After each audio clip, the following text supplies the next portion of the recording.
La conférence sur l'histoire des retraites, des régimes spéciaux et l'actualité de leur défense et de leur amélioration va se dérouler sous une forme originale. Pourquoi avoir maintenu cette initiative et pourquoi l'IHS a retenu le thème des retraites? Bonjour à toutes et à tous. Le bureau de l'Institut CGT du Var d'Histoire sociale a décidé effectivement de maintenir la conférence sous une forme originale puisque nous ne pouvons pas, dans les conditions actuelles, malheureusement, réaliser notre conférence en présentiel dans la grande salle de la Méditerranée à Toulon que nous avions réservée. Alors nous avons décidé de réaliser cette vidéo qui va présenter l'ensemble du thème de cette conférence et quelques réflexions, de manière à alimenter le débat que nous allons organiser dans le cadre d'une conférence téléphonique le 5 novembre à 17h45. J'en dirai plus à la fin de cette interview. Donc nous avons décidé de, coûte que coûte, de réaliser cette conférence parce que nous estimons que notre institut n'est pas en confinement syndical et que l'histoire sociale n'est pas en confinement syndical. Alors ensuite, il faut comprendre aussi que le thème des retraites, c'est un thème d'une immense actualité. Le gouvernement Macron a décidé de s'attaquer aux retraites à travers la contre-réforme des régimes par points. Il est en grande difficulté aujourd'hui pour essayer de la faire passer, mais il n'a pas renoncé. Donc c'est toujours d'actualité. De la même manière que Bruno Le Maire a dit très clairement qu'il voulait en finir avec les régimes spéciaux.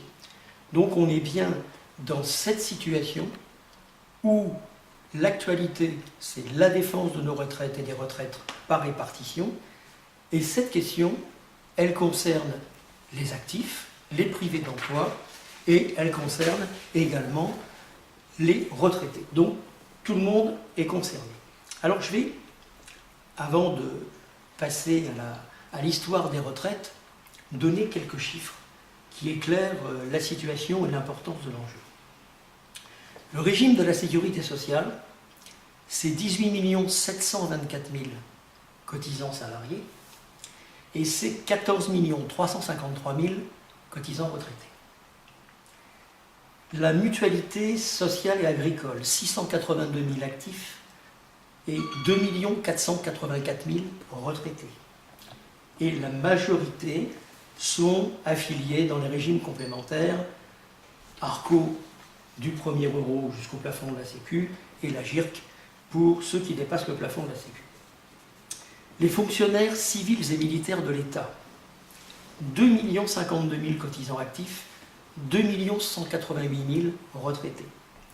Les agents de la fonction publique territoriale et hospitalière, 2 200 000 cotisants actifs, 1 100 000 retraités. Les autres secteurs, en gros la SNCF, la RATP, les mineurs, la Banque de France, 450 000 cotisants, 1 104 000 retraités. Et l'ensemble des non-salariés, le poids est le même au niveau des actifs et des retraités, c'est 4 millions. Donc on voit bien que ce tableau démontre l'importance de l'enjeu de la retraite dans les mois et les années qui viennent. Ensuite, du point de vue historique, la question est passionnante. Les premiers régimes spéciaux ont existé avant la première loi de 1910 sur les retraites ouvrières et paysannes et avant les retraites instituées à la Libération. Il y avait déjà des régimes spéciaux. Et ils sont restés également à l'écart des contre-réformes Veil et Balladur de 1993.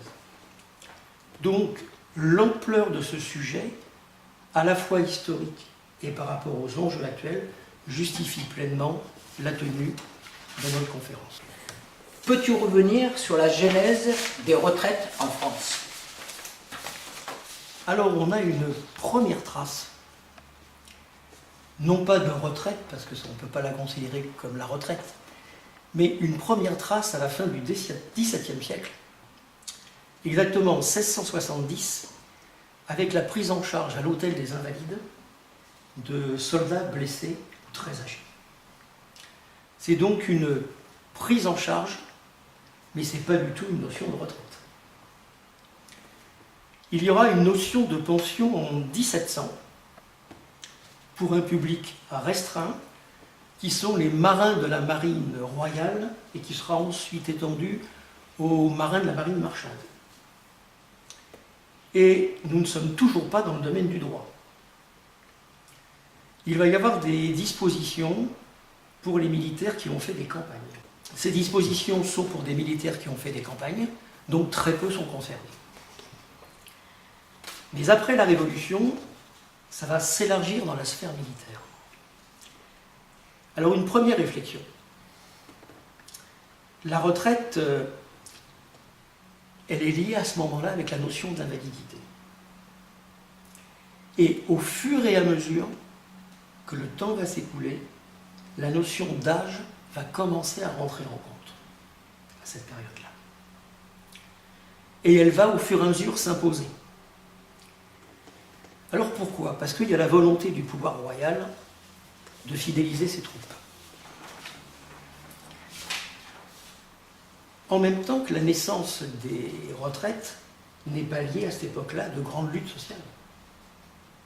Et ça, il faut le noter. Mais c'est aussi l'exigence de loyauté des fonctionnaires qui va faire évoluer des choses. Et il va y avoir la création d'un régime pour les fonctionnaires qui va être unifié en 1853. Et les fonctionnaires civils, là, vont avoir des conditions de retraite en fonction de l'âge et de la durée du service. C'est à cette époque-là qu'on peut considérer la véritable naissance des retraites telle qu'on la conçoit aujourd'hui. Notion d'âge et durée dans l'emploi. 1853. Et la retraite devient un droit. Ce n'est plus une faveur, ce n'est pas exceptionnel, ça devient un droit pour les fonctionnaires civils. Donc c'est une évolution très importante. D'autant plus que la retraite devient à ce moment-là du salaire continué, déterminé en fonction des derniers salaires perçus. Donc c'est une évolution considérable par rapport à ce qui existait avant.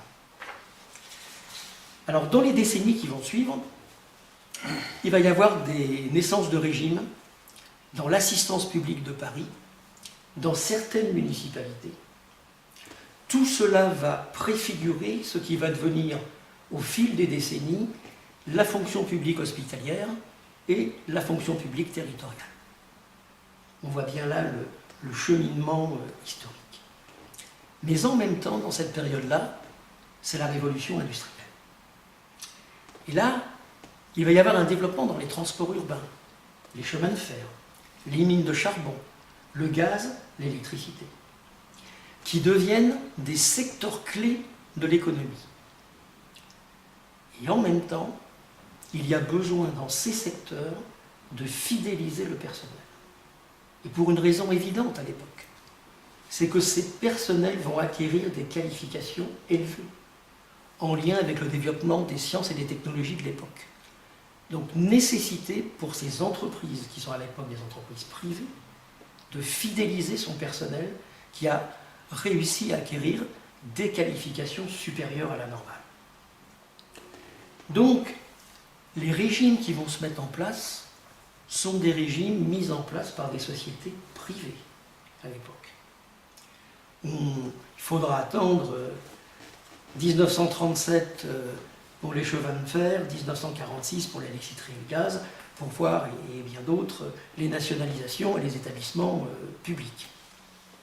Mais on est dans ces mouvements-là, dans cette naissance de la retraite.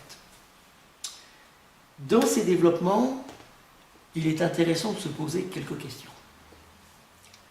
D'abord, de bien comprendre qu'au départ, il y a eu la notion de fidélisation. Ensuite, il y a eu la notion de pouvoir garder du personnel qualifié. Mais il y a eu aussi, il faut le dire, du paternalisme patronal. C'est-à-dire qu'en faisant ça, le patronat voulait acheter la paix sociale. Et dans ce contexte, il ne faut pas nier le rôle de l'Église, car l'Église privilégiait la charité par rapport au droit. Et malgré toute cette situation, au fil des ans, c'est la notion de droit qui va prévaloir. Et ça, c'est une question excessivement importante. Donc, il va y avoir l'évolution du niveau de droit, et dans les années qui vont suivre, il va y avoir des nouveaux régimes, la Banque de France, l'Opéra de Paris, la Comédie Française. Donc on voit bien toutes ces évolutions qui se sont faites. 1910 va donner lieu à de nombreux débats et affrontements au sujet des retraites. Que s'est-il passé? Alors en 1910, et plus exactement le 5 avril 1910, le Parlement vote une loi sur les retraites ouvrières et paysannes. Alors qu'est-ce que dit cette loi? Cette loi, elle attribue la retraite à 65 ans. Mais en 1910, il n'y a que 6% des ouvriers qui atteignent l'âge de 65 ans. Et en même temps, les prélèvements qu'on le veut imposer aux ouvriers doivent être gérés par les patrons et leurs organismes bancaires. Et la jeune CGT de l'époque dit que cette loi, elle est faite pour enrichir le capital et préparer la guerre. Et 4 ans plus tard, c'est la Première Guerre mondiale. La jeune CGT ne s'est pas trompée sur l'analyse de la situation. Il va y avoir énormément de manifestations, des meetings énormes aux portes des usines, les ouvriers déchirant, brûlant leurs livrets pour refuser cette loi. Et cette loi, finalement, ne sera que très peu appliquée et concernera vraiment très très peu de personnes. C'est-à-dire que le mouvement de la CGT a interdit en fait la possibilité de généraliser l'application de cette loi et de la mettre en œuvre. La jeune CGT a dit clairement, et je reprends cette expression historique, non à la retraite pour les morts. Et ça voulait dire très clairement ce que ça voulait dire à l'époque. Mais il nous faut aussi nous poser une question historique par rapport à cette période. À ce moment-là, de 1910, la CGT a été dans une lutte défensive tout à fait logique pour imposer le retrait de cette loi, sa non-application, mais elle n'a pas engagé une réflexion pour s'approprier ce qui existait déjà. Et à partir de là, réfléchir à construire une politique revendicative portant proposition sur les retraites. C'est un débat par rapport à l'histoire.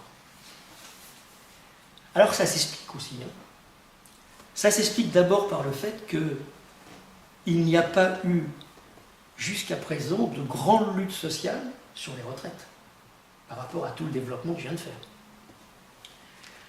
Ça s'explique aussi parce que la lutte des classes est très dure à l'époque. Le patronat est d'une rigidité terrible, vraiment agit pour la surexploitation des ouvriers, de la classe ouvrière au maximum, et le gouvernement est très répressif. Et puis, il y a une question majeure, c'est la situation de la classe ouvrière. La classe ouvrière est dans la misère. La priorité pour un ouvrier à cette époque-là, c'est d'essayer de se nourrir, de nourrir sa famille et de se loger. Se soigner, c'est du grand luxe. Se nourrir, nourrir les siens et se loger. Donc la question de la retraite n'est pas une priorité dans ces conditions-là. La priorité, c'est de survivre. Donc il faut comprendre le contexte de l'époque et toute cette situation. Mais, dans les années qui vont suivre, le cheminement de la réflexion va avoir lieu et la CGT, au fur et à mesure, va commencer à s'approprier la réflexion sur la question de construire une revendication des propositions en matière de retraite. Il va y avoir entre les deux guerres en 1924 les pensions civiles et militaires, et puis il va y avoir une amélioration des niveaux de pension existants et le renforcement de la notion de salaire continu, qui se fait dans cette période. Et ça, c'est le succès de lutte syndicale. Et là, on est dans une période de lutte syndicale où ces questions sont abordées. Et il y a vraiment, à ce moment-là, appropriation par la CGT que la retraite est un enjeu revendicatif majeur. Donc on voit bien les évolutions de la CGT. Les assurances sociales voient le jour en 1930. Ça concerne la maladie et les retraites et ont un caractère obligatoire. Mais autre réflexion, à cette époque-là, à l'exception des fonctionnaires, toutes les autres retraites sont des retraites par capitalisation. Et on va en voir deux exemples. La crise de 29, effondrement du niveau des retraites. La Deuxième Guerre mondiale, effondrement du niveau des retraites. Et j'ajouterais que si la réforme des retraites par points avait été votée avant la crise du Covid, nous aurions eu un effondrement total de nos retraites. Ça mesure bien ce qu'est la capitalisation et l'enjeu de la bataille que nous menons aujourd'hui pour la répartition. Et puis, Vichy. Dans le triptyque Travail, Famille, Patrie, Pétain instaure en 1941 l'allocation pour les vieux travailleurs salariés, et là, sous une forme de répartition. Que se passe-t-il à la Libération et dans les décennies qui suivent? Le Conseil national de la résistance a décidé l'instauration de la sécurité sociale. Nous sommes à la Libération dans un contexte tout à fait exceptionnel. Il y a d'abord une poussée des masses, forte, vers la lutte et le progrès social. Il y a un parti communiste qui pèse 27% aux élections et une CGT à 5,5 millions d'adhérents. Et puis, moi je le dis toujours parce que je pense que c'est une question importante dans le contexte, il y a une classe ouvrière qui a été armée par la résistance et qui n'a pas rendu les armes. C'est une situation exceptionnelle. Dans ce contexte, Ambroise Croizat, ministre du Travail, et Pierre Laroque, qui est son premier collaborateur, pensent que la sécurité sociale doit s'étendre à tous les travailleurs, à leurs familles, salariés ou non. C'est-à-dire la notion d'universalité. Ça, c'est quelque chose de considérable. Mais il va y avoir plusieurs obstacles à cette période-là. 3 obstacles. Le premier, il va de soi, c'est l'opposition de la droite et du patronat, bien évidemment. Et j'ajoute l'opposition du général de Gaulle, qui n'a jamais signé les ordonnances de création de la sécurité sociale. Il y a aussi l'opposition du monde paysan, des indépendants, des commerçants, des artisans, des professions libérales qui ne sont pas favorables à l'instauration d'une sécurité sociale. Mais il y a un troisième point, et qui celui-là est particulièrement intéressant pour l'Institut d'histoire sociale.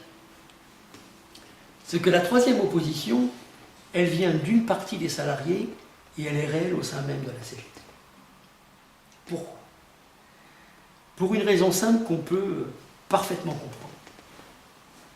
C'est que tous les travailleurs à cette époque-là, qui bénéficient de ce qu'on appelle les régimes spéciaux, les régimes historiques, ont des conditions de retraite et d'assurance maladie qui sont meilleures que ce que propose la sécurité sociale dans son instauration. Donc pour ces catégories, il y a recul social. Donc c'est un débat avec ces travailleurs et au sein même de la CGT. Alors la question historique qui est posée aujourd'hui, il faut que nous la posions nous à l'Institut, c'est celle-ci. Est-ce que Ambroise Croizat et la CGT ont commis une erreur en acceptant que le régime général de la sécurité sociale soit inférieur à ce qui existait dans les régimes spéciaux de l'époque? C'est une question qui mérite réflexion. Il y a des avis divergents, mais il faut se poser cette question. C'est le rôle de l'Institut. Alors, c'est vrai qu'au départ,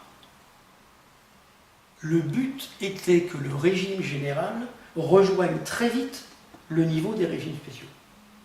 On a bien vu que malheureusement, à l'inverse, l'histoire nous l'a prouvé, ça a été l'inverse. Et puis il y avait la situation économique de la France à cette période, au lendemain de la Seconde Guerre mondiale. Pouvait-on aller plus loin? Il n'y a pas de réponse toute faite, mais ce débat-là, il est particulièrement intéressant du point de vue historique, donc à mener au sein de l'Institut d'histoire sociale. Mais ceci dit, la question essentielle aujourd'hui, c'est que la sécurité sociale, c'est notre bien le plus précieux. C'est un conquis social extraordinaire. Et nous sommes là pour défendre la sécurité sociale et la sécurité sociale de 1945. C'est le socle de l'ensemble de nos conquis sociaux avec les retraites. Au cours des années qui vont suivre, il va y avoir une période de progrès social. Il va y avoir des luttes fortes sur la question des retraites qui vont mener à la constitution des régimes complémentaires. Il faut quand même se rappeler qu'au départ, là, il y avait la retraite sécu, il n'y avait rien d'autre. On a construit dans les 10 ans qui ont suivi les régimes complémentaires AGIRC et ARCO. Et il faut comprendre l'implication de la CGT dans la construction des caisses de sécu et des régimes complémentaires. Ça a été essentiel. Et on est arrivé à un taux de liquidation agrégé de 75% pour tous. Donc, période de progrès considérable. Et puis vient les années 80. Et les années 80, c'est une période de recul social qui s'instaure. Bien sûr, il y a la crise du capitalisme qui se développe déjà à l'époque. Tous les gouvernements qui succèdent en France, de droite ou dits de gauche, vont quasiment faire la même politique dans ce domaine et vont avoir dans le viseur les retraites et principalement les régimes spéciaux. De ce point de vue, il faut rappeler les grèves fantastiques de 1995, bien entendu. Et aujourd'hui, le gouvernement Macron a dans le viseur la sécurité sociale, les retraites par répartition et les régimes spéciaux. Bruno Le Maire a dit très clairement qu'il faut finir avec les régimes spéciaux. Et quand il parle de régimes spéciaux, il parle de privilèges. C'est quand même une gageure dans la bouche d'un membre du gouvernement Macron de parler de privilèges en parlant des travailleurs. Leur volonté, elle est claire. Détruire les conquis sociaux et niveler par le bas tout ce qui existe en matière de retraite. Pourquoi est-il si important pour notre institut de faire le lien entre le passé et l'actuel? Alors moi je crois plus que jamais aujourd'hui que pour aborder la question des retraites et être à l'aise dans nos propositions et dans le débat, il faut connaître l'histoire des retraites et il faut comprendre ce qui s'est passé. Parce qu'on ne peut pas aujourd'hui aborder l'ensemble de ces questions sans avoir en mémoire ce qui s'est passé avant. Ça, c'est une question essentielle. Donc faire le lien entre le passé et l'actuel. Ensuite, une réflexion sur l'importance des régimes spéciaux. On le voit bien, ils sont dans le collimateur et on voit le rôle essentiel qu'ils ont joué dans l'histoire de la construction des retraites en France. Alors mon ami Gérard Rodriguez pense, et c'est une vraie réflexion, qu'au lieu de les appeler régimes spéciaux, on devrait mieux les appeler régimes historiques ou régimes pionniers. Dans la mesure où quand on dit régimes spéciaux, à travers spéciaux, il y a souvent le mot privilège dans la tête et du gouvernement et de beaucoup de gens. Parler de régime historique ou de régime pionnier participe de la compréhension du processus historique en matière de retraite. Ensuite, je pense qu'il est important, à travers notre conférence, de voir comment, au cours des décennies, la CGT a évolué en matière de retraite.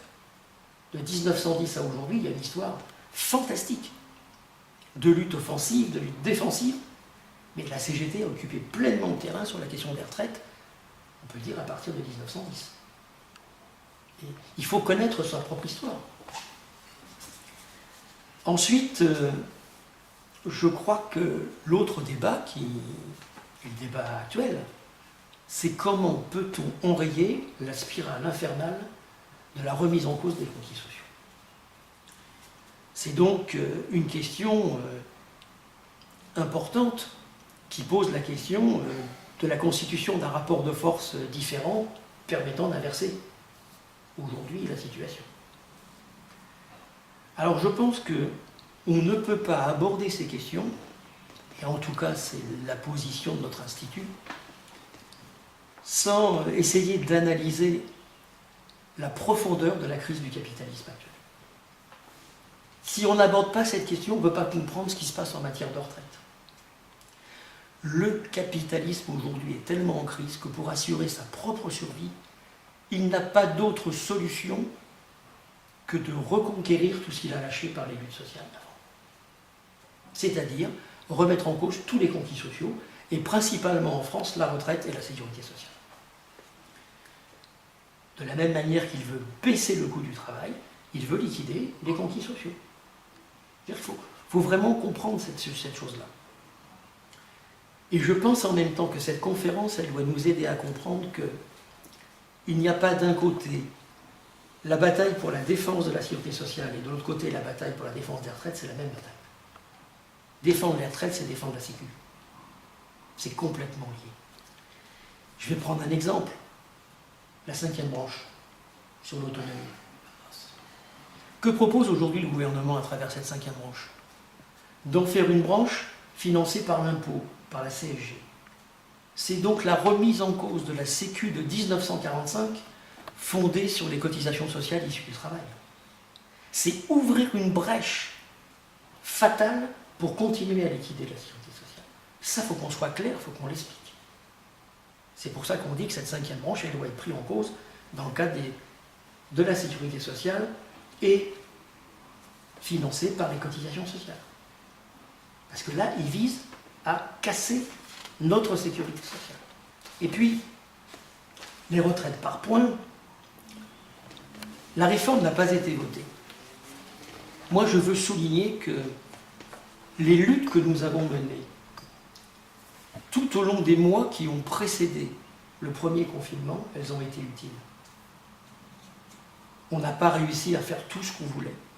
On n'a pas réussi à élever le rapport de force au niveau qu'on souhaitait. Mais ce qu'on a fait, ça a empêché que la loi soit votée. Ça, il faut le redire aux camarades. Les luttes, elles ont été utiles de ce point de vue.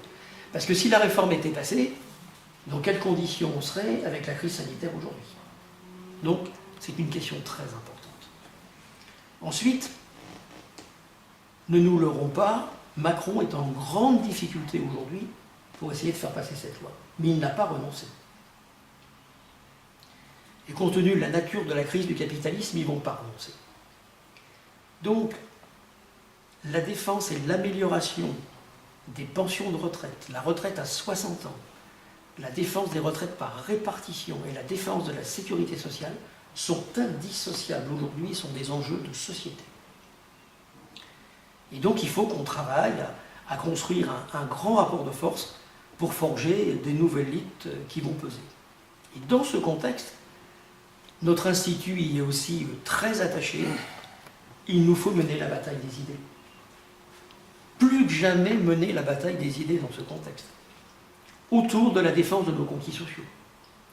Parce que si on veut être à l'aise pour défendre les idées, les valeurs, les propositions de la CGT, il faut connaître sa propre histoire.